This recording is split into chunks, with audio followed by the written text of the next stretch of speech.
Sorel et les mages de la Maria. Bonjour à tous et à toutes. Je suis très heureux et infiniment reconnaissant de pouvoir venir aujourd'hui vers vous afin de vous partager une courte histoire intitulée Sorel et les mages de la Maria. J'espère de tout cœur qu'elle vous plaira et je vous remercie encore du fond du cœur pour toute votre gentillesse, votre attention et votre compréhension. Merci infiniment à toutes et à tous.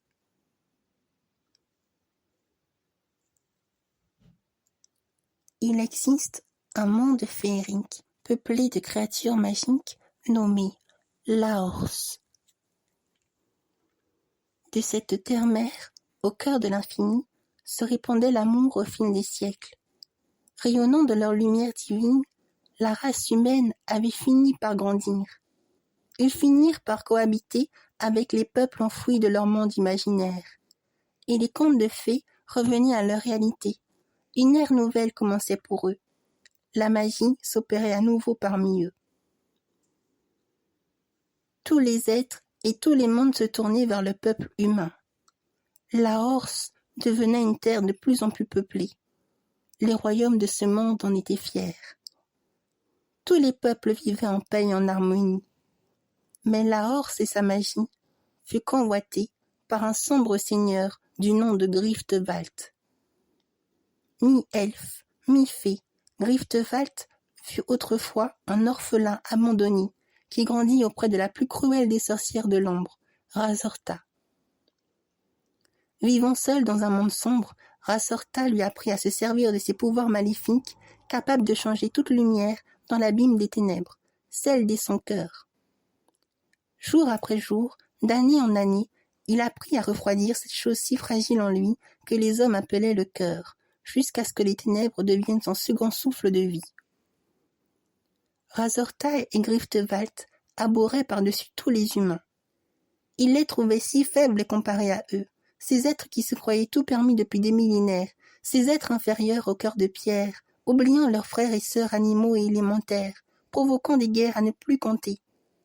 Oui, ces êtres qui avaient si tardivement évolué dans l'amour et qui maintenant attiraient vers eux tous les regards de tous les peuples féeriques de la lumière. La réconciliation avec l'humain est un frein à leur épanouissement. Ils le savaient bien, ils en étaient persuadés. Griftwald surtout, apprenant de la bouche de Razorta que ses parents sont morts par la faute des humains. Impardonnable. Pour lui, comme pour elle, ces êtres inférieurs ne pourraient jamais se hisser à leur niveau d'êtres supérieurs. C'est pourquoi ils décidèrent de rétablir l'honneur de leur peuple avant qu'il ne soit trop tard. Les détruire jusqu'au dernier, tout en devenant les maîtres absolus de la magie créatrice. Ensemble, ils déclenchèrent une guerre effroyable à Laors. Beaucoup d'humains périrent, d'autres furent transformés en son cœur, et les royaumes du peuple humain s'inclinèrent peu à peu devant leur puissance, jusqu'au jour où le peuple des élémentaux, les plus proches des humains, s'acharnèrent sur eux avec toute leur lumière. Ils sauvèrent de leurs griffes les humains restants et châtièrent la sorcière Razorta, qui sauva in extremis l'être qui deviendra le plus puissant et le plus craint des seigneurs de l'ombre, Griftwald.